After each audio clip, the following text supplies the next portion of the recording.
Gyandeep YouTube channel पर आप सबका स्वागत है। आज मैं आप सबको इस वीडियो में आधुनिक काल की प्रथम काव्यधारा भारतेंदु युग के बारे में डिटेल में जानकारी दूंगी। इससे पहले मैंने आदिकाल, भक्ति काल और रीति काल के विषय में वीडियो बनाया है। अगर आपने वीडियो नहीं देखा है तो जाके प्लेलिस्ट में वीडियो देख सकते हैं। और इस वीडियो में मैं संपूर्ण भारतेंदु युग के बारे में डिटेल में समझाऊंगी। भारतेंदु युग से जो भी क्वेश्चन बनते हैं सारे पॉइंट मैं डिटेल में लेकर आई हूँ, तो वीडियो को लास्ट तक जरूर देखें, क्योंकि आप जिस किसी भी एग्जाम की तैयारी कर रहे हैं, आपने हिंदी विषय का चयन किया है, तो आपके लिए वीडियो बहुत ही इंपॉर्टेंट होने वाला है। तो वीडियो को लास्ट तक जरूर देखिए और वीडियो पसंद आए तो वीडियो को लाइक, शेयर और सब्सक्राइब करना ना भूलें। तो चलिए देखते हैं आधुनिक काल भारतेंदु युग के बारे में। आधुनिक काल के भारतेंदु युग के बारे में जानते हैं। तो सबसे पहले हम लोग आधुनिक काल का विभाजन जान लेते हैं क्या है। सबसे पहले भारतेंदु युग, द्विवेदी युग, छायावाद युग, प्रगतिवाद, प्रयोगवाद, नई कविता, समकालीन कविता। तो ये आधुनिक काल का क्या है, विभाजन है। तो सबसे पहले क्या है, भारतेंदु युग, इसी के बारे में हम लोग डिटेल में जानेंगे इस वीडियो में। तो भारतेंदु युग को क्या कहा जाता है, पुनर्जागरण काल। एग्जाम में क्वेश्चन पूछा जा चुका है कि पुनर्जागरण काल किस युग को कहा जाता है, तो भारतेंदु युग को कहा जाता है। और भारतेंदु युग की समय सीमा भी पूछी जाती है, तो आपको पता होना चाहिए समय सीमा क्या है, 1850 से 1900 ईस्वी है। और आधुनिक काल का श्री गणेश भारतेंदु युग से प्रारंभ होता है। आधुनिक काल का श्री गणेश मतलब कोई भी काम का जो शुरुआत होता है, प्रारंभ होता है, उसे श्री गणेश कहा जाता है। तो किस युग से हुआ है, भारतेंदु युग से हुआ है।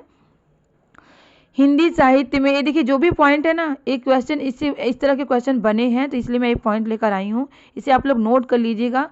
हिंदी साहित्य में सर्वप्रथम आधुनिक काल का नाम, आधुनिक काल नाम का देन आचार्य रामचंद्र शुक्ल को है। मतलब आधुनिक काल जो नाम है, इस देन किसका है, आचार्य रामचंद्र शुक्ल का है। और आचार्य रामचंद्र शुक्ल ने आधुनिक काल को क्या कहा है, गद्य काल कहा है। ये मोस्ट इंपॉर्टेंट है, कई बार एग्जाम में पूछा जा चुका है कि आधुनिक काल को गद्य काल किसने कहा है, तो आचार्य रामचंद्र शुक्ल ने कहा है। या तो पूछ लिया जाता है कि आचार्य रामचंद्र शुक्ल ने आधुनिक काल को क्या कहा है, तो गद्य काल कहा है। भारतेंदु युग का नामकरण भारतेंदु हरिश्चंद्र के नाम पर पड़ा। देखिए भारतेंदु हरिश्चंद्र का जो है भारतेंदु युग में महत्वपूर्ण योगदान रहा है, इन्होंने बहुत योगदान दिया है इस युग में, इसीलिए इन्हीं के नाम पर क्या पड़ा, इस युग का नाम क्या पड़ा, भारतेंदु युग पड़ा। भारतेंदु हरिश्चंद्र को हिंदी गद्य का क्या कहा जाता है, जनक कहा जाता है। ये भी क्वेश्चन पूछा जा चुका है कि हिंदी गद्य का जनक किसे कहा जाता है, तो भारतेंदु हरिश्चंद्र को कहा जाता है। भारतेंदु युग को पुनर्जागरण काल कहा जाता है। मैंने पहले ही बताया है कि क्वेश्चन पूछा जा चुका है कि पुनर्जागरण काल किस युग को कहा जाता है, तो भारतेंदु युग को कहा जाता है। भारतेंदु को आधुनिक हिंदी साहित्य का क्या कहा जाता है, पितामह या जनक कहा जाता है। क्वेश्चन पूछा जा चुका है कि आधुनिक हिंदी साहित्य का पितामह या जनक किसे कहा जाता है, तो भारतेंदु हरिश्चंद्र को। ये जो भी पॉइंट है मोस्ट इंपॉर्टेंट है, तो पॉइंट को आप लोग नोट कर लीजिएगा। भारतेंदु युग को हिंदी गद्य का सर्वप्रथम युग माना जाता है। सबसे पहला युग किसे माना जाता है, भारतेंदु युग को माना जाता है। हिंदी गद्य का सबसे पहला युग किसे माना जाता है, भारतेंदु युग को माना जाता है। देखिए जानकी मंगल, नील देवी, सत्य हरिश्चंद्र जो नाटक है, इसमें भारतेंदु जी ने स्वयं अभिनय करके दिखाया है। किसने, भारतेंदु हरिश्चंद्र ने इन नाटकों में स्वयं अभिनय किया है। भारतेंदु हरिश्चंद्र को नौ जागरण का अग्रदूत कहा जाता है। ये भी मोस्ट इंपॉर्टेंट है, क्वेश्चन पूछा जा चुका है कि नौ जागरण का अग्रदूत किसे कहा जाता है, तो भारतेंदु हरिश्चंद्र को नौ जागरण का अग्रदूत कहा जाता है। हिंदी के क्षेत्र में भारतेंदु हरिश्चंद्र के महत्वपूर्ण योगदान के कारण ही इस युग को क्या कहा जाता है, भारतेंदु युग कहा जाता है। देखिए मैंने पहले ही बताया कि भारतेंदु जी का इस युग में महत्वपूर्ण योगदान रहा है, इसीलिए इन्हीं के नाम पर इस युग का नाम क्या पड़ा, भारतेंदु युग पड़ा। इस युग में गद्य और काव्य दोनों शैलियों में क्या हुआ है, साहित्य का सृजन हुआ है।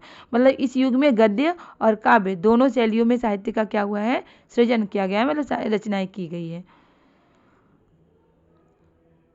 हरिश्चंद्र जी को प्रथम नाटककार, प्रथम निबंधकार और प्रथम आलोचक और प्रथम पत्रकार माना जाता है। भारतेंदु हरिश्चंद्र को क्या माना जाता है, प्रथम नाटककार, प्रथम निबंधकार, प्रथम आलोचक, प्रथम पत्रकार माना जाता है।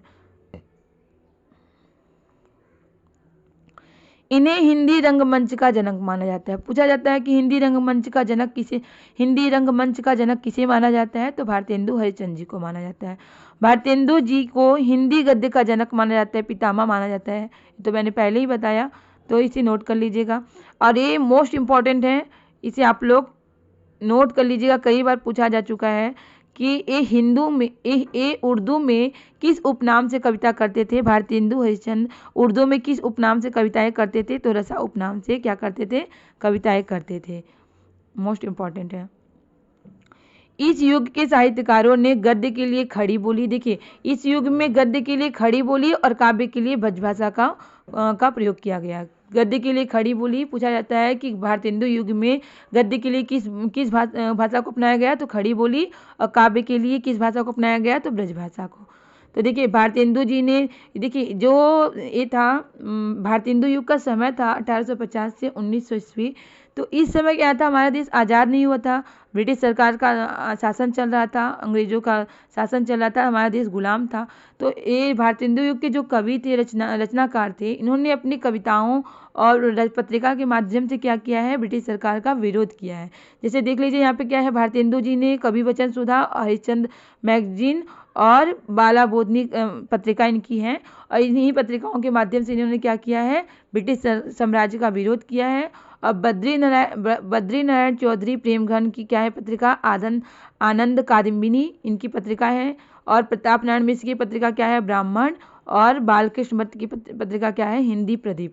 इन पत्रिकाओं के माध्यम से इन्होंने क्या किया है, ब्रिटिश साम्राज्य का विरोध किया है, क्योंकि उस समय क्या था, ब्रिटिश साम्राज्य का शासन चल रहा था। तो इन्हीं पत्रिकाओं के माध्यम से इन्होंने इसका क्या किया है, विरोध किया है। इस युग में सन 1893 ईस्वी में नागरी प्रचारी सभा की स्थापना हुई। क्वेश्चन पूछा जाता है कि नागरी प्रचारी सभा की स्थापना कब हुई थी, तो भारतेंदु युग में हुई थी। समय भी पूछ लिया जाएगा, 1893 ईस्वी में हुई थी। तो ये भी इम्पोर्टेंट है। अब भारतेंदु युग के कवि के बारे में जान लेते हैं।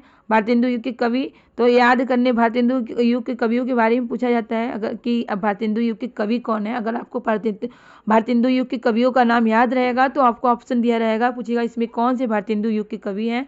तो अगर आपको पता रहेगा तो आप टिक कर पाएंगे। तो कवि को, भारतेंदु युग के जो कवि हैं उनके ट्रिक मैं बता रही हूँ जिससे आपको याद रहेगा हमेशा। तो देखिए ट्रिक क्या है, प्रेम प्रभा राम राधा अम्बिठा। इसको आप लोग 2-3 बार याद करेंगे तो याद रह जाएगा, और इससे आपको हमेशा इनका भारतेंदु युग के कवियों को याद रख पाएंगे। प्रेम प्रभा राम राधा अम्बिठा, तो ये आपको याद रखना है। तो प्रेम से हो गया आपका प्रेमघन, प्रेम से क्या हो गया, प्रेमघन यानी बद्री नारायण चौधरी प्रेमघन। तो देखिए इनका प्रेमघन क्वेश्चन कभी कभी ऐसे ही पूछ लिया था, प्रेमघन का पूरा नाम क्या है, तो बद्री नारायण चौधरी प्रेमघन। तो प्रेम से आपका हो गया प्रेमघन यानी बद्री नारायण चौधरी प्रेमघन। और प्र से आपका हो गया प्रताप नारायण मिश्र। भा से हो गया आपका भारतेंदु हरिश्चंद्र। और राम से हो गया आपका रामकृष्ण। राधा से 2 नाम हुआ, एक राधा कृष्ण दास और राधा चरण गोस्वामी।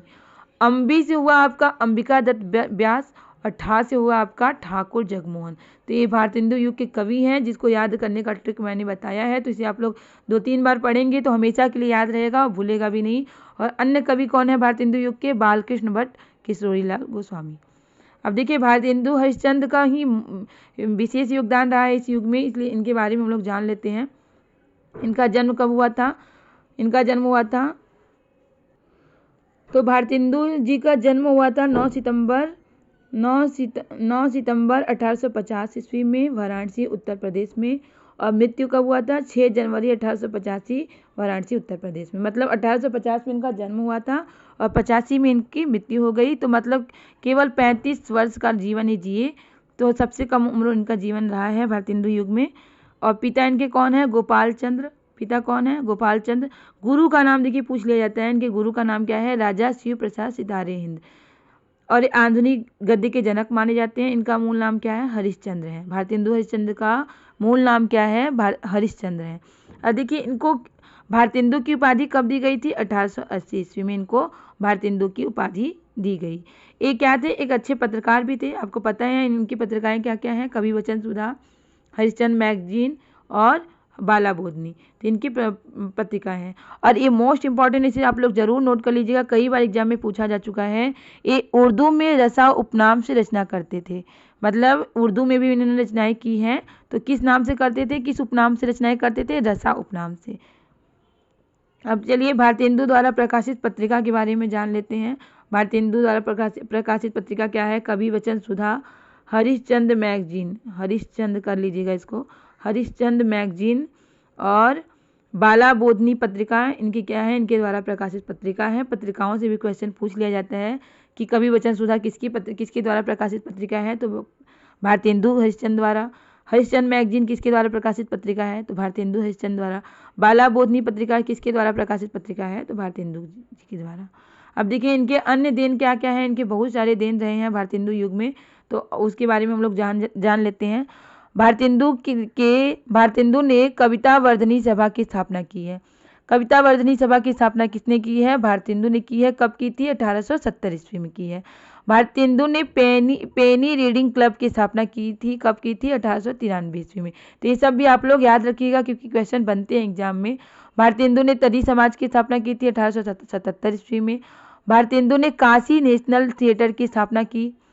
देखिए ये मोस्ट इंपॉर्टेंट है। नए जमाने की मुखरी के लेखक कौन माने जाते हैं, तो भारतेंदु हरिश्चंद्र। क्वेश्चन पूछा जा चुका है। भारतेंदु को हिंदी गद्य का प्रथम नाटककार माना जाता है, तो मैंने पहले ही बताया है। अब देखिए भारतेंदु ने मौलिक और अनुदित दोनों प्रकार की नाट्य रचनाएं की हैं। अब मौलिक रचनाएं क्या होती हैं, अनुदित रचनाएं क्या होती हैं, तो इसके बारे में जान लेते हैं। मौलिक रचनाएं वे होती हैं जिसमें रचनाकार अपने विचार तत्वों में लिखता है और जो किसी प्रकार का कोई नकल नहीं होता है, वे मौलिक रचनाएं होती है। अनुदित रचनाएं क्या होते हैं, जिसमें अपनी भाषा में क्या करता है, अनुवाद करता है, किसी रचनाओं का अपनी भाषा में अनुवाद करता है, तो वे अनुदित रचनाएं कहलाती हैं। तो इन्होंने क्या किया है, मौलिक और अनुदित दोनों प्रकार की रचनाएं, दोनों प्रकार के नाट्य रचनाएं किए हैं। अब देखिए इनका मौलिक नाटक क्या क्या है। मौलिक नाटक जो इनके खुद के विचार तत्व के द्वारा लिखा गया है, कौन कौन सा है, भारत दुर्दशा, अंधेर नगरी, सत्य हरिश्चंद्र। इनका क्या है, मौलिक नाटक है। क्या क्या, भारत दुर्दशा, अंधेर नगरी, सत्य हरिश्चंद्र इनका मौलिक नाटक है।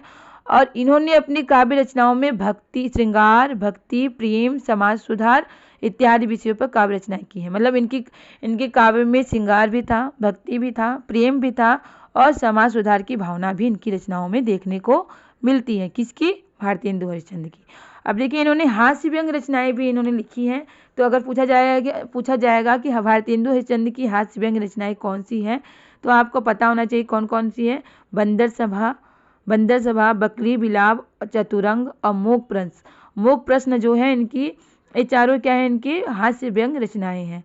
अब इनका प्रसिद्ध निबंध है, ये भी आप लोग नोट कर लीजिएगा क्योंकि पूछा जाता है कि भारतेंदु हरिश्चंद्र का प्रसिद्ध निबंध क्या है। तो क्या है इनका प्रसिद्ध निबंध, भारतवर्ष की उन्नति कैसे हो सकती है। भारतवर्ष की उन्नति कैसे हो सकती है, इनका क्या है, प्रसिद्ध निबंध है। फूलों का गुच्छा इनका खड़ी बोली की कविता है। देखिए इनकी कविताएं तो ब्रज भाषा में लिखी हुई हैं, लेकिन फूलों का गुच्छा जो है वो खड़ी बोली में लिखी गई कविता है। किसकी, भारतेंदु हरिश्चंद्र की। इनका प्रमुख कथन है, क्या है, एक कथन आप लोग याद रखिएगा क्योंकि कभी कभी कथन ही दे दिया जाता है, पूछा जाता है कि ये कथन किसने कहा है, तो पता होना चाहिए आपको। निज भाषा उन्नति अहे, सब उन्नति के मूल। इन्होंने अपनी भाषा हिंदी पे विशेष जोर दिया है, इसलिए इन्होंने पंक्ति लिखी है। तो इसको आप लोग नोट कर लीजिएगा क्योंकि ये पंक्ति दे दिया जाएगा और पूछेगा किसका कथन है, तो आपको पता होना चाहिए। अब भारतेंदु जी की प्रमुख रचनाएं क्या हैं, देख लीजिए। मौलिक नाटक तो आपको पता ही है, भारत दुर्दशा, सत्य हरिश्चंद्र, वैदिकी हिंसा न भवती, अंधेर नगरी। तो भारत दुर्दशा जो है कब लिखी गई थी, 1880 ईस्वी में। और इसमें इन्होंने क्या किया है, भारत की तत्कालीन स्थिति और दुर्दशा का क्या किया है, वर्णन किया है। किसने, भारतेंदु हरिश्चंद्र ने अपने भारत दुर्दशा नाटक में क्या किया है, भारत की उस समय जो स्थिति थी उस समय और भारत की जो दुर्दशा थी उसका इन्होंने वर्णन किया है। क्योंकि उस समय हमारा देश क्या था, आज़ाद नहीं हुआ था, ब्रिटिश सरकार का शासन चल रहा था। तो इसी को इन्होंने अपने इस नाटक में दिखाया है। सत्य हरिश्चंद्र, राजा हरिश्चंद्र सत्यवादी थे, तो उन्हीं का इस नाटक में राजा हरिश्चंद्र की ही कथा है। किसमें, सत्य हरिश्चंद्र में। कब लिखी गई थी, 1875 ईस्वी में। वैदिकी हिंसा न भवती कब लिखी गई थी, 1873 ईस्वी में। अंधेर नगरी भी इनका नाटक है और इसमें इन्होंने भारत की निरंकुश शासन व्यवस्था का वर्णन किया गया। निरंकुश शासन व्यवस्था क्या होता है, एक ऐसी सरकार या शासन व्यवस्था जिसमें सत्ता पर किसी प्रकार का अंकुश नहीं होता है और निरंकुश शासन व्यवस्था कहलाता है। तो इसी व्यवस्था का इसमें इन्होंने वर्णन किया है अंधेर नगरी नाटक में। अब इनके अनुदित नाटक क्या है, मतलब अनुवाद किए गए नाटक क्या है। कर्पूर मंजरी जो कि 1875 ईस्वी में, भारत जननी 1877 ईस्वी में, और दुर्लभ बंधु 1880 ईस्वी में। अभी इनके नाटक हो गए। अब इनके निबंध के बारे में जान लेते हैं। कालचक्र और भारत की उन्नति कैसे हो सकती है, इनके प्रमुख निबंध हैं। अब काव्य संग्रह के बारे में जान लेते हैं। काव्य संग्रह इनका क्या क्या है। प्रेम माधुरी, प्रेम फुलवारी और प्रेम मल्लिका, प्रेम प्रलाप, बकरी विलाप और रिपुनाष्टक। बकरी विलाप के बारे में मैंने तो बताया है, हास्य व्यंग रचना है इनकी। अब प्रेम माधुरी 1875 ईस्वी में, प्रेम फुलवारी 1883 ईस्वी में, प्रेम मल्लिका 1871 ईस्वी में, प्रेम प्रलाप 1877 ईस्वी में इनका एक काव्य संग्रह है। इसे आप लोग नोट कर लीजिएगा, क्योंकि इनकी रचनाओं से क्वेश्चन बनते हैं, तो आप लोग रचनाओं के बारे में आपको पता होना चाहिए। देखिए, इनकी भाषा, काव्य की भाषा क्या थी, ब्रज भाषा थी, लेकिन फूलों का गुच्छा जो इनकी काव्य है वो किस भाषा में है, खड़ी बोली में है। और इनका जो मृत्यु अल्प आयु में हो गई, केवल 35 वर्ष का जीवन ये जी हैं। तो ये भारतेंदु युग के सबसे कम समय के क्या है, रचनाकार माने जाते हैं। अब देखिए, भारतीय बद्री नारायण चौधरी प्रेमघन, इनके बारे में जान लेते हैं। ये भी क्या है, भारतेंदु युग के प्रमुख कवि माने जाते हैं। तो इनका जन्म हुआ था 1 सितंबर 1855 उत्तर प्रदेश के आजमगढ़ के दत्तापुर में इनका क्या हुआ था, जन्म हुआ था। ये इनके पिता क्या है, पंडित गुरुचरण लाल इनके पिता हैं। ये भारतेंदु मंडल के प्रमुख कवि माने जाते हैं। और प्रेमघन मतलब बद्री नारायण चौधरी प्रेमघन की भाषा, काव्य की भाषा क्या थी, ब्रज भाषा थी। और वैसे भी क्या है, भारतेंदु युग के जितने भी कवि हैं, उन्होंने काव्य भाषा के लिए किस भाषा को अपनाया है, ब्रज भाषा को अपनाया है। प्रेमघन ने 1874 ईस्वी में रसिक समाज की स्थापना की है। क्वेश्चन पूछा जाता है कि रसिक समाज की स्थापना किसने की है, तो प्रेमघन ने की है। कब की है, 1874 ईस्वी में। प्रेमघन की कविता देश प्रेम और जातीयता से क्या है, जुड़ी हुई है। इनकी कविताओं में देश प्रेम और जातीयता देखने को मिलता है। अब इनकी कृतियों के बारे में हम लोग जानते हैं। इनकी कृतियाँ क्या क्या है। भारत सौभाग्य, प्रयाग रामगमन, हार्दिक हर्षादर्श, भारत बधाई, वीरांगना रहस्य, आनंद अरुणोदय, इनकी क्या है, कृतियाँ हैं। तो ये हुआ। और इनका संपूर्ण काव्य कृति प्रेमघन सर्वस्व में संकलित है। इनकी जितनी भी काव्य कृतियाँ हैं किसमें संकलित हैं, प्रेमघन सर्वस्व में संकलित है। अब जैसे देखिए, भारतेंदु हरिश्चंद्र क्या उर्दू में किस नाम से क्या करते थे, किस उपनाम से कविताएं करते थे, रसा उपनाम से। वैसे प्रेमघन भी उर्दू में किस नाम से कविताएं करते थे, अब्र नाम से। ये भी इम्पोर्टेंट है। तो प्रेमघन उर्दू में अब्र नाम से और प्रेमचंद भारतेंदु हरिश्चंद्र रसा उपनाम से कविताएं करते थे। तो ये हुआ। अब प्रताप नारायण मिश्र के बारे में जान लेते हैं। ये भी भारतेंदु युग के कवि हैं। तो इनका जन्म हुआ था 24 सितंबर 1856 बेजे गांव में, उत्तर प्रदेश के उन्नाव के बेजे गांव में इनका जन्म हुआ था। अब ब्राह्मण पत्रिका का इन्होंने संपादन किया था। और ये देखिए, ये क्वेश्चन पूछा जाता है, हिंदुस्तान किसका प्रसिद्ध नारा है, किस युग के कवि का प्रसिद्ध नारा है। भारतेंदु युग के कवि का प्रसिद्ध नारा है। और ये प्रताप नारायण मिश्र के द्वारा कहा गया है। हिंदुस्तान इनका प्रसिद्ध नारा है। और रचनाएं क्या हैं, इनकी रचनाएं क्या हैं, देख लीजिए। प्रेम पुष्पावली, मन की लहर, इनकी कविताएं हैं। किसकी, प्रताप नारायण मिश्र की। निबंध संग्रह इनका क्या है, निबंध नवनीत प्रताप पीयूष, इनका क्या है, निबंध संग्रह है। अब ठाकुर जगमोहन के बारे में जान लेते हैं। इनका जन्म हुआ था 1857 में विजय राघवगढ़ में हुआ था। इन्होंने मानव सौंदर्य और प्रकृति सौंदर्य के बारे में कविताएं लिखी हैं। और इनकी रचनाओं में प्रकृति का सुंदर चित्रण किया है। इन्होंने अपनी रचनाओं में प्रकृति का क्या किया है, सुंदर चित्रण किया है। और कालिदास की रचना क्या थी, ऋतु संहार, इसका इन्होंने ब्रज भाषा में क्या किया है, अनुवाद किया है। किसने, ठाकुर जगमोहन सिंह ने कालिदास की रचना ऋतु संहार का ब्रज भाषा में अनुवाद किया है। अब इनकी कृतियों के बारे में जान लेते हैं। इनकी कृति है प्रेम संपत्ति लता, श्याम लता, श्यामा सरोजनी। और इनका एक उपन्यास है, क्या है, श्यामा स्वप्न, इनका उपन्यास है। अब देखिए, इसके अलावा भी भारतेंदु युग के अन्य कवि हैं। क्या, रामकृष्ण, राधा कृष्णदास, राधाचरण गोस्वामी, बालकृष्ण भट्ट, काशी प्रसाद खत्री, अंबिका दत्त व्यास, ये भी भारतेंदु युग के कवि हैं। अगर जन्म काल के हिसाब से देखा जाए तो बालकृष्ण भट्ट जो हैं वे भारतेंदु युग के प्रथम कवि माने जाते हैं। अगर जन्म काल के हिसाब से के अनुसार देखा जाए तो बालकृष्ण भट्ट जो हैं वो भारतेंदु युग के क्या माने जाते हैं, प्रथम कवि माने जाते हैं। अब देखिए भारतेंदु युग की काव्यगत विशेषताओं के बारे में भी जान लेते हैं कि क्या क्या विशेषता थी। मतलब देश प्रेम, राष्ट्रीय भावना से ओतप्रोत रचनाएं होती थी। क्यों होती थी? क्योंकि उस समय हमारे देश की दुर्दशा क्या थी, ठीक नहीं थी और ब्रिटिश साम्राज्य का शासन चल रहा था, तो इसलिए वहाँ उस समय देश प्रेम और राष्ट्रीयता की भावना से ओतप्रोत कर रचनाएं लिखी जाती थी।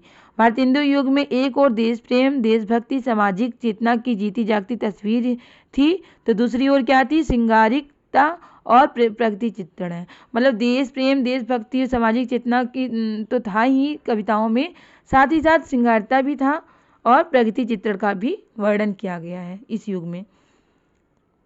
भारतेंदु युग में प्राचीन परिपाटी की कविताओं का भी संकलन है और भारतेंदु युग में कला पक्ष का क्या है, अभाव रहा है। क्वेश्चन पूछा जाता है कि भारतेंदु युग में किसका अभाव रहा है, तो कला पक्ष का अभाव रहा है।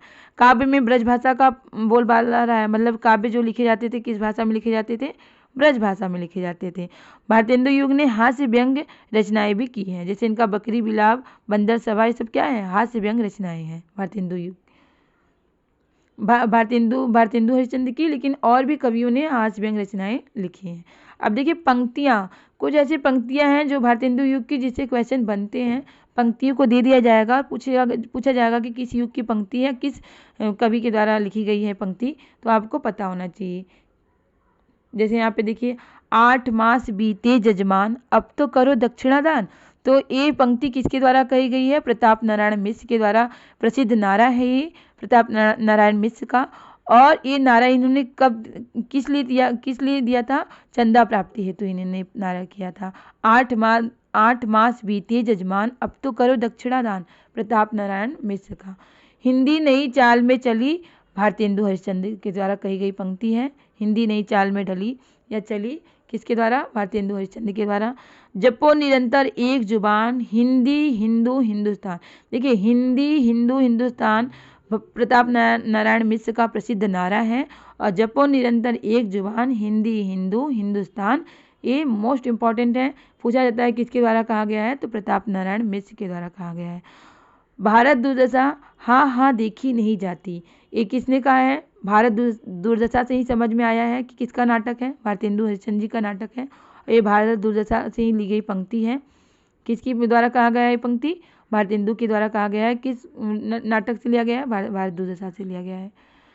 देखिए इस मुसलमान हरिजन पर कोटिन हिंदू वारिये, किसने कहा है, भारतेंदु जी ने कहा है। किसके लिए कहा है, रसखान जी के लिए कहा है। निज भाषा उन्नत अहे, सब उन्नति के मूल, बिन निज भाषा ज्ञान के मिटे नहीं के सूल। देखिए भारतेंदु हरिश्चंद्र जी ने अपनी भाषा हिंदी पर विशेष जोर दिया है, इसीलिए इन्होंने ये पंक्ति लिखी है। निज भाषा उन्नत अहे, सब उन्नति के मूल, बिन निज भाषा ज्ञान के मिटे नहीं के सूल, किसके द्वारा कहा गया है, भारतेंदु हरिश्चंद्र के द्वारा कहा गया है। धन्य भूमि भारत, सब रत्नन की उपजावनी। ये भारत जो है, भारत धन्य भूमि भारत, सब रत्नन की उपजावनी, किसने कहा है, बद्री नारायण चौधरी प्रेमघन ने कहा है। अब देखिए ये पंक्ति भीतर भीतर सब रस चूसे, हंस हंस के तन मन धन मुँह से, जाहिर बातन में अति तेज, नहीं सखी सज्जन नहीं अंग्रेजों को फटकारते हुए इन्होंने ये पंक्ति कही है। किसने, भारतेंदु हरिश्चंद्र ने। तो जितने भी पंक्ति हैं इम्पोर्टेंट पंक्ति मैं लेकर आई हूँ, क्योंकि इन पंक्तियाँ दे दिया जाएगा, पूछा जाता है कि किसके द्वारा कही गई पंक्ति है, तो आपको पता होना चाहिए। तो उम्मीद है कि आपको वीडियो ज़रूर पसंद आया होगा। अगर वीडियो पसंद आए तो वीडियो को लाइक करें, शेयर करें और चैनल को सब्सक्राइब करना ना भूलें, क्योंकि आपका लाइक, शेयर और सब्सक्राइब ही हमें मोटिवेट करता है इस तरह के टॉपिक लाने के लिए, जिससे आपकी अच्छी तैयारी हो सके और आप अपने एग्जाम में सफल हो सके। इसी तरह के क्वेश्चन की तैयारी करने के लिए इसी तरह के टॉपिक की तैयारी करने के लिए हमारे चैनल से जुड़े रहें। तब तक के लिए मिलते हैं नेक्स्ट क्लास में। बाय।